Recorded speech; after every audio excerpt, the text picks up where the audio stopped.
மீனாட்சி மாதாஜி பாசுரம் படிச்சிருங்களா? ஓகே. கீதா கிருஷ்ணன் மாதாஜி நீங்க இருக்கீங்களா? ஹரே கிருஷ்ணா. பாசுரம் ஒரு தடவை படிச்சிருங்க ஆ, மாதாஜி. சரி பிரபு. தேங்க்யூ.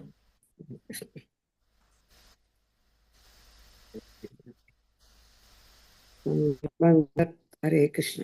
வங்கக் கடல் கடைந்த மாதவனை கேசவனை திங்கள் திருமுகத்து செய்கிறையாய் சென்றிரஞ்சி அங்கப்பறை கொண்ட ஆற்றை அணிபுதுவை பைங்கமலர் தண்டரியல் பட்டர்பிரான் கோதை சொன்ன சங்கத் தமிழ் மாலை முப்பதும் தப்பாமே எங்கே பரிசுரைப்பா இழிரண்டு மால்வரை தோல் செங்கன் திருமுகத்து செல்வத் திருமாலால் எங்கும் திருவருள் பெற்று இன்புறுவர் எம்பாவாய். ஆண்டாள் திருவடிகளே சரணம். Hare thank you. Krishna Prabhuji. Thank you thank you Mataji. Prabhuji. Thank you Mataji. Hare Krishna. Hare Krishna Hare Krishna Andal Prabhu ji. हाँ चलो यस हरे कृष्णा प्रभु जी। மாதாஜி அவங்க மாதாஜி படிச்சிட்டாங்க பாசுரம் மாதாஜி. ஃபர்ஸ்ட் நான் உங்களுக்கு கூப்பிட்டேன். இப்போ கீதா கிருஷ்ணன் மாதாஜி படிச்சிட்டாங்க. தேங்க்யூ மாதாஜி. தேங்க்யூ. ओम अज्ञानतिमिरान्धस्य ज्ञानाञ्जनशलाख्या चक्षुरुन्मीलितं येन तस्मै श्रीगुरुवे பிரபு नमः உங்க சவுண்ட் கொஞ்சம் கம்மியா இருக்குங்க பிரபு, ப்ளீஸ். नमो विष्णुपदाय தேங்க்யூ பிரபு. कृष्णपृष्ठाय भूतले श्रीमते भक्तिवेदांत स्वामी की नामने श्रीमते जयप्रताप स्वामी नामने नमः आचार्यपदाय नताकृपापदाय गौरकथा धर्मदाय नगर ग्रामतार पदाय कृष्णपृष्ठाय भूतले श्रीमते भक्ति वेदांत स्वामी की नामने नमस्ते सारस्वते देवे विपश्री अर्का गौरवान कारणे perfect Prabhu. Now it's very good Prabhu. Thank you. प्रदेश कारणे जय श्री कृष्ण चैतन्य प्रभु नित्यानंद श्री अद्वैत गदाधर श्रीवासादि गौर भक्त वृंद हरे कृष्ण कृष्ण कृष्ण हरे हरे हरे राम राम राम हरे हरे ஆண்டாள் திருவடிகளே சரணம். ஹரே கிருஷ்ணா. யார் தான் ஆண்டாளை பத்தி பேசுறதுன்னு இல்லையா? தமிழே பேச தெரியாதவனா என்ன பேச சொல்லியிருக்கேன் இன்னைக்கு. ஸோ இந்த ஒரு ஸ்லோகம், இந்த ஒரு பாசுரத்தை வச்சுண்டு கொஞ்சம் மீதி பெரியவர்கள்லாம் பேசினதையும் வச்சுண்டு என்ன இன்னியோட கருத்து என்ன அப்படிங்கிறத கொஞ்சம் பார்ப்போம். இந்த திருப்பாவையோட பாசுரங்கள்ல 30 பாசுரங்கள், 29 பாசுரம் நேத்தி வரைக்கும் முடிஞ்சது. இன்னைக்கு 30வது பாசுரம் படிக்கிறோம். இந்த 30வது பாசுரம்ங்கிறது 29 முக்கியமே, 30 ரெண்டுமே ரொம்ப முக்கியமான பாசுரம். இதுல முதல்ல இருந்து ஆண்டாள் ஒவ்வொருத்தரையா இப்படி எழுப்பி அது ஒரு மூடுக்கு தகுந்தாப்ப ஒவ்வொரு கோபிகளை எழுப்பி நப்பின்னை, நந்தகோபர், யசோதா எல்லாரையும் எப்படி எழுப்பி ஒருத்தரையும் ஒவ்வொருத்தரை பற்றியும் குணங்களை சொல்லிண்டு அதே சமயத்தில் ஒரு நாளைக்கும் பகவானை பற்றி பாடிண்டு, இது கோபி ஒரு கோபிகையோட ஒரு மூடில் 29 ஸ்லோகம் வரைக்கும் சொல்றா. இந்த 30வது பாசுரத்துல தான் அடியேன் நான் விஷ்ணு சித்தனோட பொண்ணு கோதை அப்படின்னு சொல்லி அந்த கோதைங்கிற மூடுக்கு திரும்பி வந்து, அதுக்கப்புறம் இது இன்னைக்கு இன்னான ஸ்லோகங்கிறது இதுலயுமே நிறைய அர்த்தங்கள் இருக்கு. ஒரு வார்த்தைகள்லையுமே அவ்வளோ அர்த்தங்கள் இருக்கு. அவ்வளோ பாகவதம் ஸ்லோகமும் அவ்வளோ கருத்தும் சொல்லலாம். அதை போக இந்த ஒரு 30வது ஸ்லோகத்தை ஒரு ஃபலஸ்துதி அப்படிங்கிறார். இப்போ என்ன காரியங்கள் நம்ம பண்ணாலுமே அதுக்கு ஒரு ஃபலஸ்துதின்னு ஒன்று இருக்கு. நம்ம பலத்துக்காக பண்ணலை. பகவான் வந்து பலத்தை பார்த்துண்டு பலத்தை நோக்கி ஒன்றும் பண்ணாதேன்னு சொல்றார். ஆனாலும் ஃபலஸ்துதிங்கிறது விஷ்ணு சஹஸ்ரநாமம் படித்தாலும் சரி, பகவத்கீதை படித்தாலும் சரி, பாகவதம் படித்தாலும் சரி, ஒரு நரசிங்க கவச்சம் சொன்னாலும் சரி, எதா இருந்தாலும் ஒரு ஃபலஸ்துதின்னு ஒன்று இருக்கு. அந்த ஃபலஸ்துதிங்கிறது நம்மளுக்கும் தெரியணும்.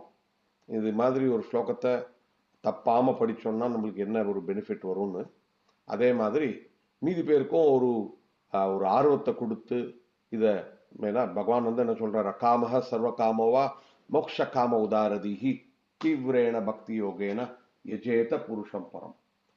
காமமே இல்லாம நம்ம ஒரு ஸ்லோகத்தை பண்ணாலும் சரி, எல்லா காமத்தையும் வச்சுட்டு நம்ம ஒரு ஸ்லோகத்தை படிச்சாலும் சரி, நம்ம ஏதோ படிக்கணுங்கிறது தான் மூல காரணம். இதை நம்ம ஃபாலோ பண்றோம். ஏனக்கேன பிரகாரேன மனஹ கிருஷ்ண நிவேஷயத். பகவானை பத்தி வர்றது நம்ம ஒரு காரணத்துக்காக வரோமோ, ஒரு காரணத்துக்காக இல்லாமையே வரோமோ, பகவானுக்காக வரோம், அதுதான் உயர்ந்தது. ஆனாலும் பலத்துக்காக வர்றதுங்கிறதுலையும், அது பலம்ங்கிறதும் என்ன என்ன என்ன பலம் வேணுங்கிறதும் அடுத்தது. நம்மளுக்கு தெரியாமையே நம்ம இதை படிக்க படிக்க படிக்க நம்ம என்ன நினைச்சுட்டு போறோமோ அந்த பலத்தை கேட்காம எதிர்பார்க்காம நம்ம வந்து ஒரு தூயமான ஒரு பலம் என்னன்னா, பகவான் உன் திருவடியில் சரணம், உனக்கே நாம் ஆட்செய்வோம், உன்னை பத்தியே நினைச்சுட்டு இருப்போம், உன் நாமத்தையே சொல்லுவோம் அப்படிங்கிற ஒரு கருத்து வேறுபாடு வந்துடும். சில சமயம் பலம் சொல்லிட்டு நம்ம ஆரம்பிச்சாலும் இதை நம்ம அசோசியேட் பண்ண சங்கத்துல இருக்கும்போது நம்மளுக்கு சரியாக பகவானை எதை கேட்கணும் அப்படிங்கிற ஒரு இதுவும் நம்மளுக்கு நம்மளால கத்துக்க முடியும். அதனால அந்த பலம்ங்கிறதும் நம்மளுக்கு என்ன என்ன கேட்கணும் அப்படிங்கிறதும் அதை பத்தியும் இன்னைக்கு ஒரு இது பேசுவோம். ஸோ இந்த ஒரு ஸ்லோகம், வங்கக் கடல் கடைந்த மாதவனை கேசவனை. வங்கக்கடல், இப்போ வந்து பகவான நம்ம வந்து நிறைய எக்ஸாம்பிள்ல கடல், ஒரு போட், அதை பத்தி எக்ஸாம்பிள்ஸ் நிறைய இருக்கு ஸ்பிரிச்சுவாலிட்டியில பார்த்தோம்னா. இந்த வங்க கடல்ங்கிறது ஒரு பெரிய கடல், அதுல அலை அலைகளா வருது, அதுல நிறைய போட் இருக்கு. இந்த போட்ஸ் நிறைய இருக்கு. அந்த மாதிரி போட்ஸ்ங்கிறது என்ன, எதை ரெப்ரசன்ட் பண்றது? நம்ம குருக்களையே, நம்ம உடம்பையும் இது மாதிரி சொல்லலாம், பிளவம் அப்படின்பா இல்லையா? நம்ம குருக்களையும் அது மாதிரி ஒரு பாவிச்சுண்டு அவள்னாலதான் என்ன. ஸோ பாகவதத்தில் நிறைய ஸ்லோகம் அதை பத்தி சொல்றது என்ன. இதுல வந்து ஸ்ரீமத் பாகவதம் 10:20-17 சொல்றது, நிருதேகம் ஆத்யம் சுலபம் சுதுர்லபம் பிளவம் சுகல்பம் குரு கர்ணதாரம். பகவான் குருங்கிறவர் தான் நம்மளுக்கு இந்த போட்டோட captain. The human body, which can award all benefit in life, is automatically obtained by the laws of nature, although it's very rare achievement. The human body can be compared to a perfectly constructed boat, having the spiritual master as a captain and the instructions of the personality of Godhead as favorable winds impelling on its course. நம்மலாம் வந்து அந்த ஒரு பிளவத்தில் ஏறினோம்னா அதோட captain அப்படிங்கிறது வந்து நம்ம குரு. நம்ம ஸ்ரீல பிரபுபாதனை எடுத்துப்போம், நம்ம குரு. ஆனாலும் அதுக்கு ஒரு காத்து, ஒரு கரெக்ட் டைரக்ஷன்ல காத்து இருந்தால் தான் கரெக்ட் டைரக்ஷன்ல போட் போகும். ஸோ அது பகவானோட அந்த ஒரு சாஸ்திரங்களை படிச்சு, அதெல்லாம் இது மாதிரி திருப்பாவை படிச்சு, இது மாதிரி ஒரு நம்ம சத்சங்கத்துல சேர்ந்து வரும்போது அதெல்லாம் கரெக்ட் ஒரு திசையில அது கொண்டு போகும் இந்த ஒரு போட்டை. Considering all these advantages, a human being who does not utilize his human life to cross the ocean of material existence must be considered the killer of the soul. நம்ம தேகமும் நம்மளுக்கு பிராப்தம் ஆயிருக்கு, குருவும் இருக்கா, சாஸ்திரங்களும் இருக்கு. இதெல்லாம் நம்ம பிரயோகம் பண்ணாம இருந்தோம்னா இது ஒரு தற்கொலை பண்ற மாதிரி அப்படிங்கிற ஒரு வர்ணனை ஸ்ரீமத் பாகவதத்துல இருக்கு. அதே மாதிரி நிறைய இடத்துல இன்னும் என்ன சொல்றதுன்னா, இந்த ஆச்சாரியர்கள் அப்படிங்கிறவா அவ என்னன்னா, அவ வந்து ஏற்கனவே பகவான் அடைஞ்சிட்டான். அவ இந்த உலகத்துக்கு வந்து இந்த ஊர்ல வந்து நம்மளோட ஒரு சம்பர்க்கம் பண்றான்னா அதோட காரணம் என்னன்னா, நம்மளையும் ஐஷன் போறதுக்கு. அவ இந்த கடலை தாண்டி போயாச்சு, ஆனாலும் இந்த நாவம் பிளவம் இந்த போட்டை வந்து நம்மளுக்காக விடுறா, நம்மளுக்காக விட்டு நம்ம வரா மாதிரி. ஸோ இந்த ஒரு வங்கக்கடல்ல நிறைய இது மாதிரி ஒரு ஆச்சாரியர்கள், இந்த மாதிரி ஒரு நல்ல கருத்துள்ளவா நிறைய பேர் இருக்கா. அவளோட சரண் டெஃபினட்டா நம்ம அவளோட சரண் அடைஞ்சாதான் நம்மளுக்கும் இந்த கிருஷ்ண உணர்வு இருக்கும். வங்கக்கடல் கடைந்த இந்த வங்கக்கடல் கடல் கடைந்த அப்படின்னா சமுத்திர மந்தனம் ஆறுது. சமுத்திர மந்தனத்துல யார் யார் வரா என்ன வரா, பகவான சொல்றா. பகவான மாதவன் அப்படின்னு கூப்பிடுறா. மாதவன்னா மகாலட்சுமியோட இருந்தவர். லக்ஷ்மியோட எப்பவுமே இருக்கிறவர், இல்லைன்னா லக்ஷ்மி எப்பவுமே பகவானோட இருக்கிறவா. அதனால பகவானுக்கு பேரே மாதவன் பேரு. அதனால இந்த லக்ஷ்மி எப்படி வரா, இந்த ஒரு கடல் கடைந்ததுல இருந்து உற்பத்தம் ஆனவதான் லக்ஷ்மி. கடல் கடந்ததுல இருந்து உற்பத்தம் ஆன போது சுரபி, உச்சாஸ்ரவா, ஐராவதா, 8 ஆண் யானைகள், பெண் யானைகள், கௌஸ்துபமணி, பத்மராகமணி, பாரிஜாத்தம், அப்சரர்கள், மீதி லக்ஷ்மி, அதுக்கப்புறம் ரமா, வாருணி, தன்வந்தரி, இதெல்லாம் உற்பத்தம் ஆகுதுன்னு சொல்லி ஸ்ரீமத் பாகவதத்துல இதோட ஃபுல் வர்ணனை இருக்கு. சமுத்திர மந்தனம் ஆன உடனே எப்படி இவெல்லாம் வரான்னு. அங்க ஒரு ரொம்ப அழகான ஒரு இன்னைக்கு உண்டான இதுக்கு இன்னொரு ஒரு அர்த்தம் என்னன்னா, லக்ஷ்மி உற்பத்தம் ஆனப்புறம் என்ன ஆகுது, எல்லாரும் பாக்குறா. லக்ஷ்மி கையில ஒரு மாலையோட வரா.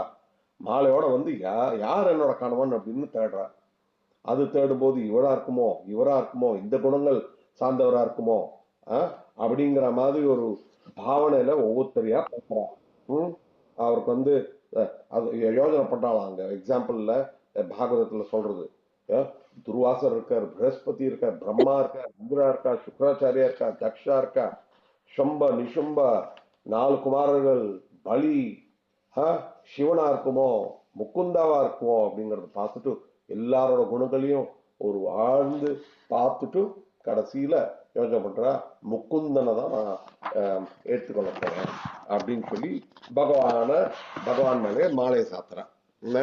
இது நான் எதுக்காக இந்த வர்ணனை சொல்றேன்னா, இந்த ஒரு 30வது பாசுரம் முடிச்சு, இது யார் இந்த ஒரு 30 நாளும் பாசுரம் பண்ணி முடிச்சதுக்கு அப்புறம் அந்த வாரணம் 1000 பண்ணி கோதை அப்படியே ரங்கமன்னாருக்கு அர்ப்பணம் பண்ணிடுறா. ரங்கமன்னார செலக்ட் பண்றா. இங்கேயும் இது பாவனை என்னன்னா, இந்த ஒரு 30வது நாள் எல்லா பாசுரங்களும் படிச்சதுக்கு அப்புறம்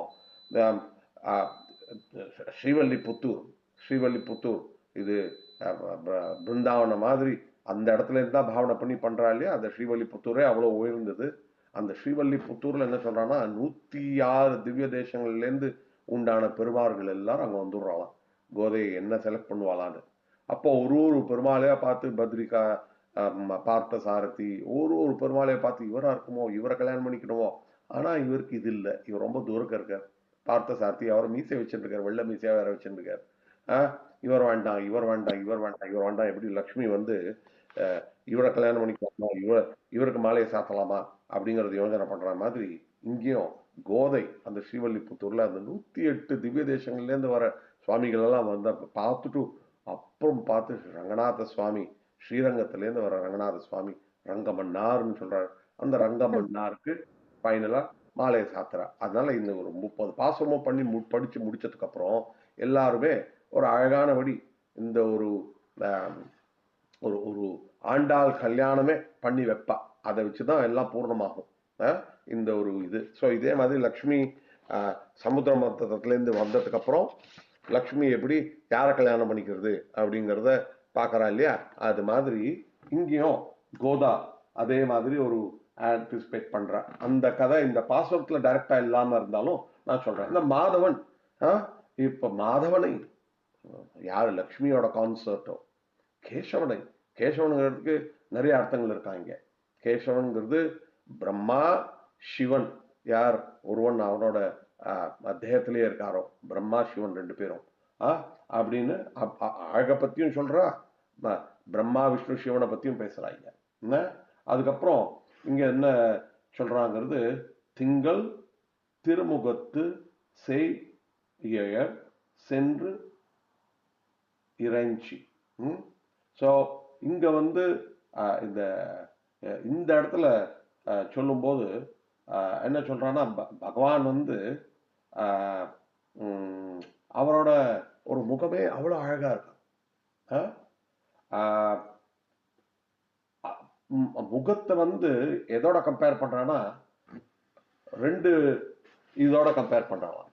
என்ன ஒன்று வந்து இது தி மூன் அப்படின்னா வாட் இஸ் இட் சந்திரன் சந்திரன் சந்திரன் மாதிரி அழகா இருக்கு அப்படிங்கிறா.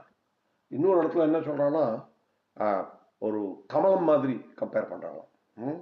அது ஆனா இந்த சந்திரனும் கமலம் தட் இஸ் பத்மா தாமரையும் சேர்ந்து இருக்காது. இந்த சூரியன் வரும்போது தான் தாமரை பட் ஆகும் இல்லையா? அது மாதிரி இது ரெண்டும் சேர்ந்து இருக்காதான். ஆனாலும் லக்ஷ்மி மேலையும் லக்ஷ்மியானா லக்ஷ்மி மேல இவ்வளவு அழகு, லக்ஷ்மியும் இவ்வளவு அழகு, பகவானுமே இவ்வளவு அழகு. அதனால அது பகவானோட ஒரு திருமுகத்தை பத்தி ஒரு கம்பேரிசன் கொடுக்குறா. அதுக்கப்புறம் இவன் என்ன சொல்றா, செய் சென்று எல்லாம் ஃபைனஸ்ட் ஜுவல்லரிஸ் எல்லாம் இந்த கோபிகள்லாம் இன்னைக்கு வந்து எல்லாம் நிறைய நல்ல ஆடை போட்டுண்டு ஜுவல்லரி எல்லாம் போட்டுண்டு போறாங்க. அது இந்த ஜுவல்லரிங்கிறது நம்ம நார்மல் கோல்டு ஜுவல்லரி தான் இருக்கணுங்கிறது இல்லை, குவாலிஃபிகேஷன். நம்ம வந்து ஒரு பக்தனா இருக்கும்போது நம்ம எந்த மாதிரி ஒரு யோஜனையில போறோம், என்ன பக்தி எடுத்துட்டு போறோம், என்ன குணங்கள் எடுத்துட்டு போறோம், ஞானம் பக்தி இதெல்லாம் எடுத்து எப்படி பகவான் கிட்ட போறோங்கிறத பார்க்கணும். இவன் என்ன சொல்றான்னா, நம்ம வந்து குரு கிட்ட போனாதான் நம்மளுக்கு இந்த ஒரு நல்ல குணங்கள்லாம் கிடைக்கும். ஆனாலும் நம்மளுக்கு எது இருக்கோ அந்த நல்ல குணங்கள் எல்லாம் நம்ம வேண்டிண்டு ஒரு நல்ல ஆர்வத்தோட பகவான் கிட்ட போனோம்னா நம்மளுக்கு ஆசீர்வாதமும் கிடைக்கும். அதனால இவா வெறும் ஜுவல்லரி, ஃபைனஸ்ட் ஆஃப் ஜுவல்லரி மட்டும் இல்ல, இவா எல்லாம் நல்ல குணங்கள் எல்லாம் சேர்ந்து விரதங்கள் எல்லாம் பண்ணி வெடிகாலத்தால எழுந்துண்டு சிற்றன் சிறுகால எழுந்துண்டு இந்த மாதிரி பகவான நம்ம போய் வணங்க போறோம்ங்கிற இந்த ஒரு ஆர்வத்தோட, இந்த ஒரு ஆர்வம் பாவகிராகி ஜனார்தன, கிருஷ்ணருக்கு பேரு பாவகிராகி ஜனார்தன. அந்த பாவத்தால நம்ம பாவத்துக்கு தகுந்தாப்புல பகவான் வந்து நம்மளுக்கு யதாமா பிரபத்தியந்தே தாம் ததைவ பஜாமியம். நம்ம எந்த பாவத்துல போறோமோ அந்த பாவத்துக்கு மாதிரி பகவான் நம்மளுக்கு ஒரு பறை கொடுப்பார், நம்மளுக்கு ஒரு ரிசல்ட் கொடுப்பார். ஸோ அதே மாதிரி இங்க எல்லாரும் அந்த ஒரு ஆட்டிடியூட்ல போறா. அதுக்கப்புறம் என்ன சொல்றது, நாங்க உங்களுக்காக கைங்கரியம் பண்றோம் அப்படிங்கிறா. நம்ம நோன்பு வச்சுட்டு இருக்கோம். அண்ட் மீதி இப்போ சென்று இறைஞ்சது எங்க போறா, ஆயர்பாடி ஸ்ரீவல்லிபுத்தூர் போறா. அந்த ஸ்ரீவல்லிபுத்தூர்ல போயிட்டு ஸ்ரீவல்லிபுத்தூர்ல இருந்து அங்கை பறை கொண்ட அறை ஆறை அங்கை பறைங்கிறது பகவானோட ஆசீர்வாதம். அங்க போனா நம்மளுக்கு அந்த ஆசீர்வாதங்கள் எல்லாம் கிடைக்கும் அப்படின்னு சொல்லி நம்மளுக்கு ஒரு ஊக்கம் கொடுக்குறா. அதுக்கு அடுத்தது என்ன சொல்றான்னா, அணி புதுவை பைங்கமல தான் தெரியல் பட்டர்பிரான் கோதை சங்கத்தமிழ் மாலை 30. ஸோ இது வரைக்கும் இந்த ஒரு பர்டிகுலர் லெவல் வரைக்கும் ஆண்டாள் வந்து ஒரு கோபி பாவத்தில் இருக்கா. ஆனா இப்போ வந்து அவ யாரு அப்படிங்கறது அவளே ஒரு இன்ட்ரடக்ஷன் கொடுக்குறா ஆண்டாளே. ஸோ இங்க என்ன சொல்றா, அன்னி புதுவை பைங்கமலம். இந்த கமலம் அப்படின்னா தாமரை. இந்த தாமரையே தண்ணியிலேருந்து எடுத்து அந்த தாமரைய அப்படியே குளிராக அந்த தாமரை போட்டுக்கிறது. இது யார் போட்டுக்கிறா? முதல்ல நான் தான் கோதைன்னு சொல்றதுக்கு பதிலா நம்ம ஸ்ரீ வைஷ்ணவ சம்பிரதாயத்தை சொல்லுவோம், அடியேன் தாசன், அடியேன் ராமானுஜதாசன். முதல்ல நம்ம இன்ட்ரோடக்ஷனே எப்படி வரணும்னா, நம்ம குரு யாரு, நம்ம அப்பா அம்மா யாரு அப்படிங்கிற மாதிரி ஒரு இன்ட்ரோடக்ஷன் கொடுக்குறோம். பார்த்தீங்களா, இப்போ நம்ம எல்லாம் சவுத் இந்தியன்ஸ்லாம் நம்ம வந்து பிராமணாலாம் நமஸ்காரம் பண்ணும்போது என்ன சொல்றோம், அபிவாதே பார்கவ வீத்தவிய சாவேதச. இப்போ என்னோடது அது அந்த அபிவாதே பார்கவ வீத்தவிய சாவேதச திரையாரிஷய பரவான்வித்த வாதுல் கோத்திர அப்பசமசூத்திர யஜுஷாக்காத்தியாயி. அதான் நம்ம எந்த கோத்திரம், எந்த ரிஷிகள் கிட்ட இருந்து வந்திருக்கோம், யார் என்னோட குரு அப்படிங்கறத சொல்லிட்டு நம்ம இன்ட்ரோடக்ஷன் கொடுக்குறோம். நம்ம வந்து முதல்ல நம்ம விசிட்டிங் கார்டை டைரக்டா கொடுக்கறது இல்லை. அதே மாதிரி கோதை என்ன சொல்றாங்க, இந்த விஷ்ணு சித்தன்கிறவர் பகவான் வந்து அவரோட சித்தத்துல எப்பவுமே இருக்காராம். அதனால இந்த ஒரு மாலையை போட்டுக்கிறார். இந்த மாலை என்ன மாதிரி மாலை எப்பவுமே அவர் போட்டு இருக்கிறது? பைன் கமலை. இந்த மாலைங்கிறது அப்படியே குளிர்ச்சி கொடுக்க மாலையா. நம்மளுக்கு சில சமயம் இந்த மாதிரி குளிர்ச்சி கொடுக்குற மாலையை போட்டுட்டா நம்மளுக்கு ஜலதோஷம் கூட வந்துடும். ஆனாலும் இந்த மாலையை நம்ம யாருக்காக போட்டுக்கிறோம்? இப்போ நம்ம வந்து ஸ்ரீமத் பாகவதம் படிக்கிறோம், ஒரு வியாசாசனத்துல உட்காந்துட்டு ஏதாவது ஒரு கதை சொல்றோம் அப்படின்னா நம்மளுக்கு டெஃபினட்டா பகவானுக்கு ஆசீர்வாதம் பண்ண, பகவானுக்கு சாத்து ஆசீர்வாதம் பண்ண மாலையை நம்ம எப்பவுமே போட்டுக்கணும். அதை நம்மளுக்கும் நம்மளோட கர்த்தவியம். நம்ம யார்கிட்டயா கேட்கறோம்னா, அந்த பாகவதால் கிட்ட கேட்கறோம்னா அவளுக்கு டெஃபினட்டா அந்த மாலையை கொடுக்கணும். அந்த மாலையை கொடுக்கறது அர்த்தம் என்ன? நீ பெரிய பாகவதர், நீ பெரியவர் அப்படிங்கிறது ஒரு விதம், அது இருக்கலாம், அதுவும் கரெக்ட் தான். ஆனாலும் என்னன்னா பகவானோட ஆசீர்வாதம் அவர் மேல பூர்ணமா இருக்கு. அதனால பகவான் அவரோட சித்தத்துல உட்கார்ந்துட்டு அவர் என்ன பேசுறாரோ வியாச பகவானாக, இன்னைக்கு அவர் என்ன கருத்து வருதோ அதுவும் பகவான் மூலியமா தான் வருது அப்படிங்கிற ஒரு பாவத்துல வியாசாசனத்துல இருந்து பேசுறார். அதனால்தான் வியாசாசனத்துல இருந்து பேசுறது வந்து அவர் சொந்தமாக பேசுறார் அப்படிங்கறது எதிர்பார்க்காம பகவானே பேசுறார், பரம்பரை மூலியமா பேசுறார் அப்படிங்கறத அவர் பாவிக்கணும். அப்படி இங்க வந்து இந்த விஷ்ணு சித்திரவரது என்ன பண்றாரு? மாலையை போட்டுக்கிறாராம். எப்பவுமே மாலையோட இருப்பாராம். அவரே எதுக்காக மாலையோட எப்பவுமே இருக்கார்? பகவானுக்கு தான் மாலையை சாத்தணும் ஜென்ரலா பார்த்தா. இவரும் மாலையோட இருக்காரு. ஏன்னா பகவானே நம்ம ஹிருதயத்துக்குள்ள இருக்காரு. அந்த ஹிருதயத்துக்குள்ளேயே பகவான் நம்ம கிட்ட எப்பவுமே இருக்கிறாருங்கிற ஒரு பாவனையில பகவானுக்கு சாத்திர மாலை அது. அதனாலதான் இவரை வந்து பைன் கமல தான் தெரியால் பட்டர் பிரான். பட்டர் அப்படிங்கிறது அவர் வந்து இது மாதிரி ஒரு வைஷ்ணவர், இது மாதிரி ஒரு பாகவதர், இது மாதிரி ஒரு ஞானி, இது மாதிரி ஒரு பக்தர் பத்தி சொல்ற ஒரு பேரு பட்டர் பிரான் அப்படிங்கறத சொல்றாரு. எங்க அப்பா அவரை பத்தி சொல்ற, பெரிய ஆழ்வாரை பத்தி சொல்றாங்க. பெரிய ஆழ்வாரோட பொண்ணு கோதை. அந்த கோதைங்கிறது இப்பதான் அவ சொல்றா, நான் இப்போ கோதையாக பாவிச்சுண்டு, இவ்வளவு நேரமா கோபியா பாவிச்சுட்டு நான் சொன்னேன், இப்ப கோதையா பாவிச்சுன்னு நான் சொல்றேன். நான் இது வரைக்கும் சொன்னது என்ன? சங்க தமிழ் மாலை 30ம் தப்பாமே. சங்கம் இது வந்து நம்ம என்ன ஸ்பிரிச்சுவல் காரியங்கள் பண்ணாலுமே ஒரு சங்கத்தோட பண்ணணும். இப்போ வந்து நம்ம நாச்சு என்னோட பக்தி ஆச்சு அப்படின்னு நிறைய பேர் யோசனை பண்ணுவோம். என்ன இதுக்கு பேரு கோஷ்டியானந்தி அப்படின்பா. என்ன கோஷ்டியோட நம்ம பண்றதுல பலனே ஜாஸ்தி. இந்த ஒரு யுகம் இருக்கு பாருங்க, இந்த யுகமும் கோஷ்டியாக பண்றதுலதான் இதோட ஒரு பெட்டர் ரிசல்ட்ஸ் கொடுக்கும் நம்மளுக்கு. அதனால சத் சங்கத்துல பண்ணணும். அத சங்கம் என்ன சங்க தமிழ்னு ஒண்ணு சொல்றது ஒண்ணு இருக்கு, ஆனா சத் சங்கத்தோட பண்றது அப்படிங்கிறது இன்னொன்னு இருக்கு. சங்க தமிழ் மாலை, இந்த ஒரு மாலையாக இந்த ஒரு 30 பாசுரங்களும் நான் இவ்வளவு நாளா பண்ணத, இந்த 30 பாசுரங்களையும் நான் வந்து பகவானே உனக்கே நான் அதை கொடுக்குறேன். இந்த 30 பாசுரங்கள்ல இந்த 30 பாசுரமே என்ன சொல்றா? 30ம் தப்பாமே. இத ஒரு பாசுரத்தை கூட விடாம நம்ம எல்லா பாசுரத்தையும் படிக்கணும். ஒரு நாளைக்கு ஒரு பாசுரம் படிக்கிறது ஒண்ணு. இது நம்ம கத்துண்டுட்டோம்னா சீக்கிரம் சொல்லி முடிச்சுடலாம், ப்ராப்ளமே இல்லை. ஒரு 10 நிமிஷத்துக்குள்ள இந்த 30 பாசுரங்களையும் மனப்பாடமா ஆயிடுத்து வச்சுங்களேன். 10-15 நிமிஷத்துக்குள்ள பாசுரத்தை சொல்லிடலாம். சில பேர் பகவத்கீதா ஃபுல்லா கத்துண்டுறா, சில பேர் பாகவதத்துல நிறைய ஸ்லோகத்தை ஃபுல்லா சொல்றா, ஒரு ஃபுல் ஸ்துதிகளை சொல்றா. அது மாதிரி ஒரு கண்டினியூஸா சொல்றதுல ஒரு பலன் இருக்கே, அது ரொம்ப முக்கியமானது. 30மே தப்பாம ஒண்ணு கூட மிஸ் பண்ணாம நம்ம வந்து இந்த பாசுரங்கள்ல சொல்லும் போது அந்த ஒரு மூடு கொண்டு வந்து இன்னைக்கு 30ஆம் தேதி 30வது பாசுரத்துக்கு வந்துடுறது. இதோட ஒரு பெனிஃபிட் என்ன, ஒரு எக்ஸ்பீரியன்ஸ் இருக்கு பாருங்க. தினசரி ஒரு பாசுரத்தை படிச்சு அந்தந்த ஒரு தத்துவங்கள் என்னங்கிறது புரிஞ்சுண்டு இன்னைக்கு நம்ம ஒரு பலஸ்துதிக்கு வரோம். அது மாதிரி 30யுமே சேர்ந்து சொல்லணும் அப்படிங்கிறாரு. தென் இப்படி இது மாதிரி யாரெல்லாம் படிக்கிறாளோ இந்த ஒரு எக்ஸ்பீரியன்ஸ், இந்த 30 நாளைக்கு யார் எக்ஸ்பீரியன்ஸ் வந்ததோ நீங்க எல்லாரும், நான் வந்து தினசரி வரல இதுல, அதுக்கப்புறம் கேட்டுடுவேன். ஆனா தினசரி நான் உங்களை மாதிரி கேட்கல காட்டால என்ன. ஆனா நீங்கெல்லாம் வந்து இப்போ அப்ப சொல்லியிருந்தா இல்லையா, எவ்வளவு பேரு சேர்ந்து படிச்சேன்னு. உங்களுக்கு எல்லாருக்கும் இந்த பலன் என்ன, இந்த பலன் என்ன அப்படிங்கிறது தான் இங்க வர பகவான். அடுத்ததுல என்ன சொல்றார், ஈரண்டு மால் வரை.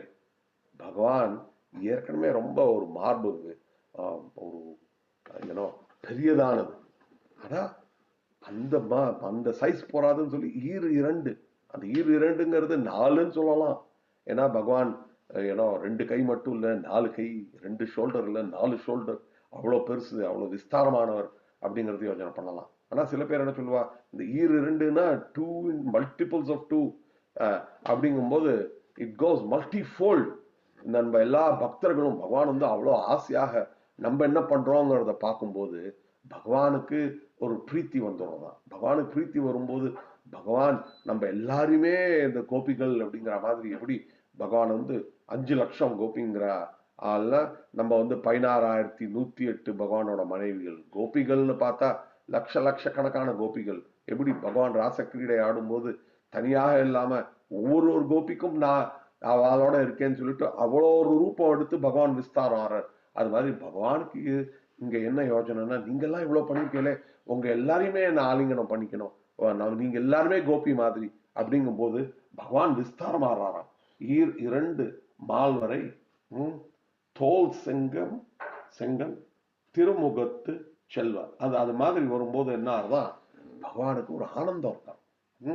பகவான் எப்படி இருக்கு, திருமுகத்து. பகவான்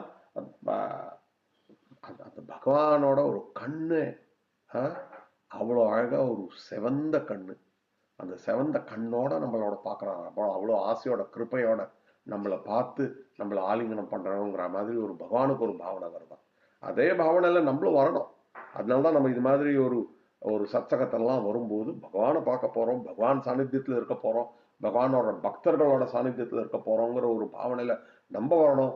அதே பாவனையில பகவான் என்ன யோஜனை பண்றாரா, நீங்கெல்லாம் இவ்வளோ 30 நாளும் ஒரு நாளும் தப்பாமை ஒரு ஸ்லோகத்தையும் சொல்லி விடாம நீங்க எல்லாம் பிரார்த்தனை பண்ணி வந்திருக்கேன், உங்களெல்லாம் எனக்கு ஆலிங்கனம் பண்ணிக்கணும் அப்படிங்கிற ஒரு பாவனையில பகவானும் வராராம். அந்த பகவான் நம்மளை அப்படி காருண்யத்தோட பார்க்கும்போது அவரோட ஒரு கண்ணுல வந்து ஒரு சிவப்பு இருக்கா, அவர் ஹாஃப் டியர்ட் ஐ, அது மாதிரி ஒரு ஆனந்தத்தோட, ஆனந்த கண்ணீரோட பகவான் பார்க்கலாம். நம்ம பகவானை பார்க்கும் போதே நம்மளுக்கு ஆனந்த கண்ணீர் வரணும்.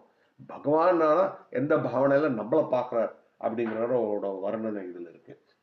திருமுகம், பகவானோட முகமும் அவ்வளோ அழகா இருக்கார், அவ்வளோ அழகா இருக்கான். பக்கத்துல லக்ஷ்மி இருக்கலாம், அந்த லக்ஷ்மி அவ்வளோ அழகா இருக்கலாம். இங்க பகவானோட முகம், அந்த லக்ஷ்மியோட முகத்தை அப்படியே ரேடியேட் பண்ணிட்டு பகவானோட முகமும் அவ்வளோ அழகா இருக்கான்.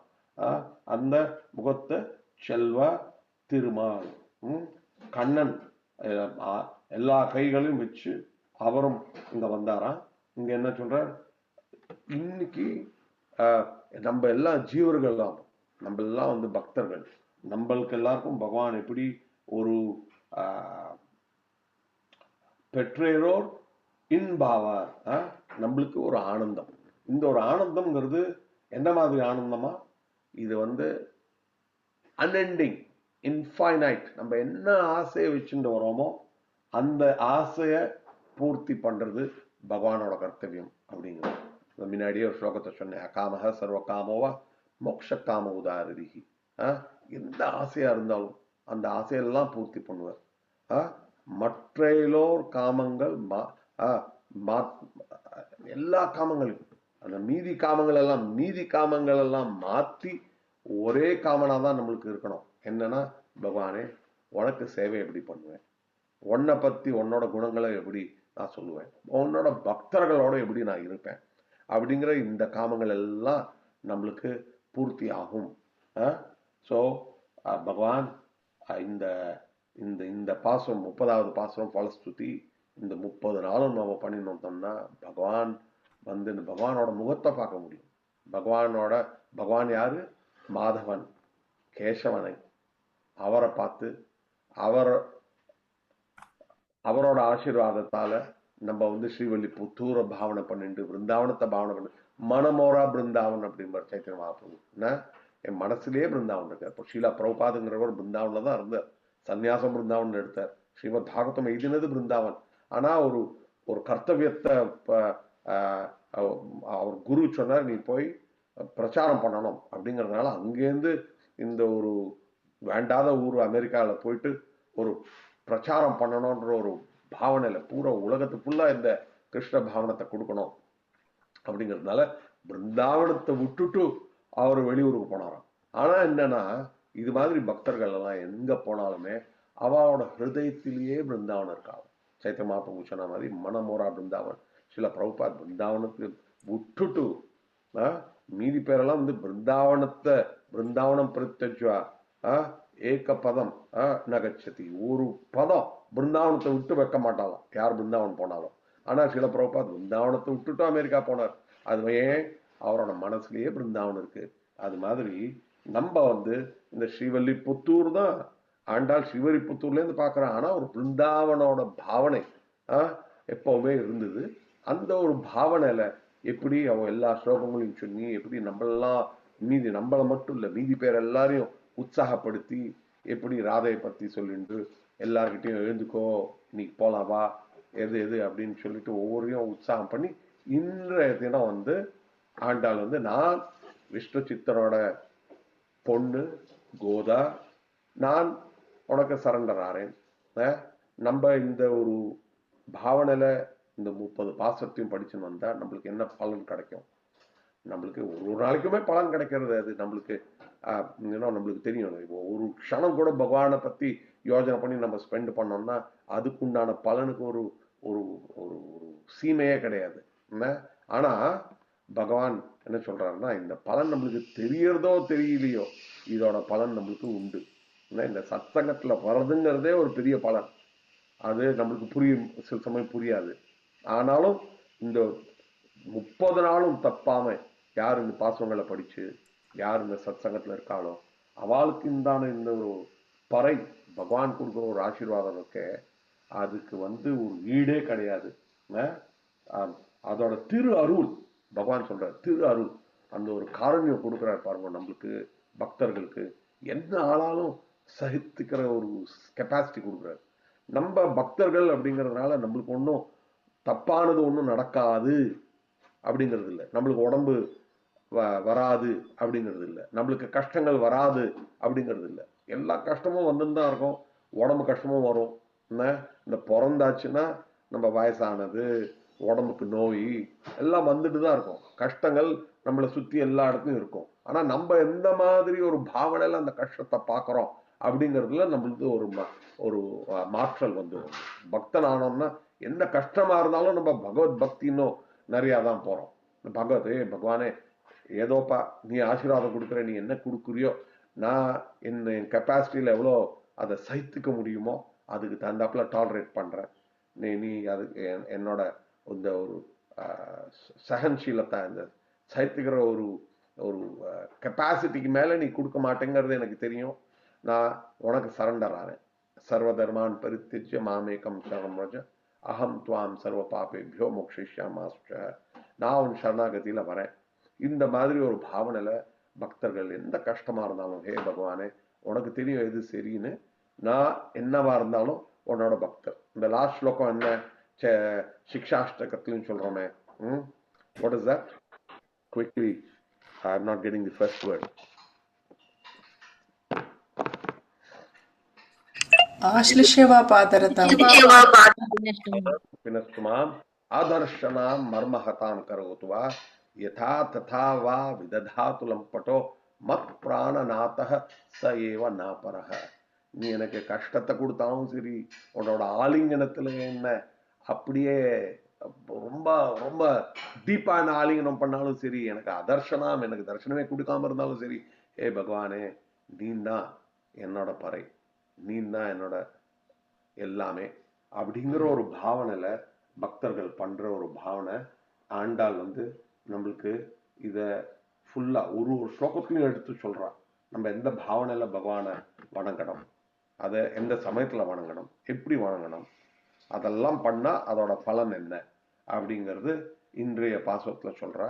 இன்றைய பாசுரத்துல நான் முதல்ல சொன்ன மாதிரி மாதவனை அப்படிங்கிற நான் ஆண்டாள் வந்து ஃபைனலா என்ன ஆகுதுன்னா இதுக்கப்புறம் ஆண்டாளுக்கும் பகவானுக்கும் கல்யாணம் ஆகுது. ஆண்டாள் ரங்கநாத சுவாமியே வந்து ரங்கமன்னாராக ஆண்டாளை திருமணம் பண்ணிக்கிறார். ஆண்டாள் செலக்ட் பண்றார் சுவயம்வரத்தில். அது மாதிரி இந்த ஒரு 30 பாசமும் பிடிச்சு இந்த 30 நாள்ல நம்மளுக்கு டெஃபினட்டா யாரெல்லாம் தினசரி, நான் இப்போ பிரபு வித்யாகத்தை பத்தி சொன்னார், அது மாதிரி தினசரி ஒவ்வொருத்தர் வீட்டுக்கா போய் அவா வீட்டையும் புனிதம் பண்ணிட்டு நம்ம அவா என்ன பாவனையில பண்றாளோ அதையும் பார்த்துண்டு அவ அந்தந்த வீட்டுல என்னென்ன பிரசாதம் கொடுக்குறாளோ அதையும் கிரகணம் பண்ணிட்டு மீதி பேரெல்லாம் உற்சாகம் கொடுத்துண்டு, அது மாதிரி பரமேஸ்வர் கீதா பரமேஸ்வரி இது மாதிரி இந்த ஒரு 30 நாள்ல ஒரு நாளும் அட்லீஸ்ட் 2 வீட்டுக்காவது போயிருக்கா. 60 வீட்டுக்கு போய் அந்த 60 வீட்டுலயும் 30, 40, 50, 60 பேரை இது மாதிரி உற்சாகம் பண்ணி இது மாதிரி ஆண்டாள் ஒவ்வொருத்தர் வீட்டுக்கா போய் ஒவ்வொருத்தரையா எழுப்பி எழுந்துரு அப்படின்னு சொல்லி ஒவ்வொருத்தரையும் உற்சாகம் பண்ணி இது பண்ணு அது பண்ணு, பகவான் பேர் பாடு, பகவானை பத்தி சத் சங்கத்துல இரு, அது மாதிரி ஒரு பாவனை வந்ததுன்னா இந்த 30 நாளுக்கு அப்புறம் நம்ம பலஸ்துதிங்கிறத படிக்கணுங்கிறது கூட இல்லை, நம்மளுக்கு எல்லாருக்கும் தெரியும் பகவான் நம்மளுக்கு ஆசீர்வாதம் பண்றார் அப்படிங்கிற ஒரு பாவனையில இந்த இந்த ஒரு 30 பாசம் இந்த மார்கசீர்ஷ மாசம் முடியும் போது இன்னைய தினம் போகின்னு பேரு. இந்த போகின்ற தினத்துல கூட ஆண்டாள சம்பந்தப்பட்டது அப்படிங்கிறா. நாளைக்கு பொங்கல், இன்று இந்த போகின்ற தினம் கூட ஆண்டாள சம்பந்தப்பட்டது.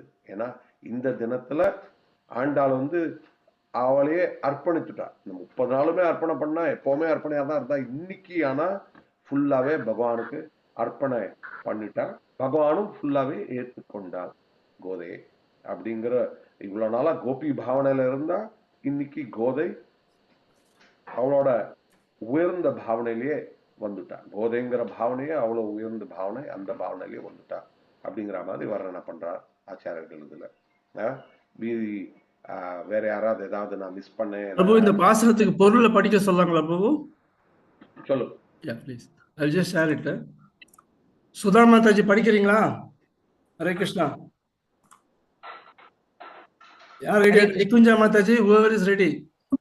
பிரபுஜி நான் படிக்கட்டுமா? Okay, வாணிஸ்ரீ மாதாஜி படிங்க please. Thank you Prabhuji. Hare Krishna. அலைகள் நிறைந்த பார்க்கடலை கடந்த மாதவனும் கேசி என்ற அரக்கனை கொன்ற கேசவனுமான கண்ணனை, சந்திரனை போன்ற அழகு முகம் கொண்ட அணிகலன் அணிந்த பெண்கள் சிரமப்பட்டு தரிசித்து பாவை விரத பலன் பெற்ற விபரத்தை ஸ்ரீவில்லிபுத்தூரில் பிறந்த குளிர்ந்த தாமரை போன்ற முகத்தை உடைய பெரியாழ்வாரின் பெண்ணான ஆண்டாள் இனிய தமிழில் 30 பாடல் பாடி பாமாலை தொடுக்கிறாள். இதனை படிப்பவர்கள் உயர்ந்த தோள்களை உடையவனும் அழகிய கண்களை கொண்ட திருமுகத்தை உடையவனும் செல்வத்துக்கு அதிபதியுமான திருமாலின் ஆசியுடன் எங்கு சென்றாலும் செல்வ செழிப்பு பெற்று இன்பமுடன் வாழ்வன். ஹரே கிருஷ்ணா. தேங்க்யூ பிரபுஜி. தேங்க்யூ மாதா, மிக்க நன்றி மாதா. ஹரே கிருஷ்ணா. ஓகே, பக்தர்களை கருத்து தெரிவிக்கலாம். ஹரே கிருஷ்ணா. ரொம்ப நல்லா சொன்னீங்க Prabhuji. Hare Krishna. It was very beautiful. அருமையா பண்ணீங்க. பகவான் ஹரே கிருஷ்ணா பிரபு. மிக அருமையா இருந்தது பிரபு உங்களுடைய பிரவச்சனம். மிக்க நன்றி பிரபு. ஹரே கிருஷ்ணா பிரபு. ஹரே கிருஷ்ணா பிரபு. பிரணாம் பிரபு. ரொம்ப நல்லா இருந்தது. பெருமாளுக்கு அந்த 108 ஆண்டாளுக்கு 108 பெருமாளும் சுயம்பரம் கிராண்டா நடக்கிறது ரொம்ப அழகா சொன்னீங்க பிரபு. அண்ட் இதே மாதிரி கோஷ்டிகள் எப்படி 5 லட்சம் பேரை கூப்பிட்டு வந்தாலும் நம்ம நெக்ஸ்ட் இயர் இதே மாதிரி 5 லட்சம் ஆண்டாள் கோஷ்டியோட வரணும்ன்றது. தேங்க்யூ பிரபு. ஹரே கிருஷ்ணா. பிரணாம் பிரபு. शाम को सेवा का टाइम कल भी वही काम वो काम करेंगे, वो भी सेवा के लिए पाठ. எஸ் பிரபு, நான் பிரேக் அவுட் ரூம் க்ளோஸ் பண்றேன். ஹரே கிருஷ்ணா. பிரணாம் பிரபு. ஹரே கிருஷ்ணா. ஹரே கிருஷ்ணா. நமஸ்காரம். மிக்க நன்றி பிரபு. ஹரே கிருஷ்ணா. சரி, எல்லா பக்தர்களுக்கும் வேண்டுகோள், இப்போ ரெக்கார்ட் ஸ்டாப் பண்ணிடலாம். நீங்க இந்த ரூம்ல இருந்து எக்ஸிட் பண்ணிட்டு மெயின் ரூமுக்கு வந்துருங்க. ஹரே கிருஷ்ணா. தேங்க்யூ.